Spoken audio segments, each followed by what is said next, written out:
সাবেক প্রধানমন্ত্রী শেখ হাসিনার রাজনৈতিক উপদেষ্টা এইচ.টি. ইমামের ছেলে তানভীর ইমামের সাবেক স্ত্রীর গুলশানের বাসায় তল্লাশির নামে তছনছ ভাঙচুর ও লুটপাটের চেষ্টার ঘটনায় ৩ জনকে আটক করা হয়েছে। গুলশানের ওই বাসায় বিপুল পরিমাণ অবৈধ অর্থ, অস্ত্র ও আওয়ামী লীগের দোসরদের লুকিয়ে রাখা হয়েছে। এমন তথ্যের ভিত্তিতে মঙ্গলবার মধ্যরাতে দরজা ভেঙে তল্লাশির নামে ২০ থেকে ২৫ জন লোক ঢুকে পড়ে।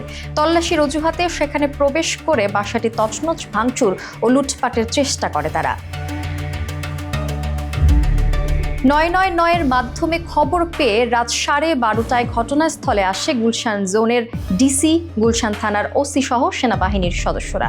সেখান থেকে ৩ জন আটক করা হয় ও তাদের বিরুদ্ধে গুলশান থানায় মামলা প্রক্রিয়াধীন। আটককৃতরা হলো শাকিল খন্দকার, জুয়েল খন্দকার এবং শাকিল আহমেদ। জুয়েল খন্দকার ও শাকিল খন্দকার সম্পর্কে পিতা পুত্র। প্রাথমিক তদন্তে জানা গেছে শাকিল আহমেদ একসময় বাসাটিতে কেয়ারটেকারের কাজ করত। সেই মূলত জনতাকে ২০০ থেকে ৩০০ কোটি টাকা পাওয়া যেতে পারে তথ্য দিয়ে বাসাটিতে তল্লাশি চালানোর জন্য উস্কানি প্রদান করে। এর আগে গত পরশুদিন রাত 10:30টার দিকেও একই অজুহাতে একদল জনতা বাসাটিতে প্রবেশের চেষ্টা করে। পরবর্তীতে পুলিশ এসে তাদের বুঝিয়ে সেখান থেকে সরিয়ে দেয়।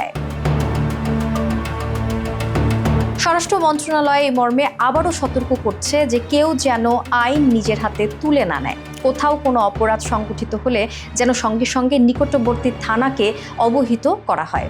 সরকার দেশের আইন শৃঙ্খলা রক্ষায় সচেষ্ট রয়েছে ও জনগণের জানমালের নিরাপত্তা বিধানে বদ্ধপরিকর।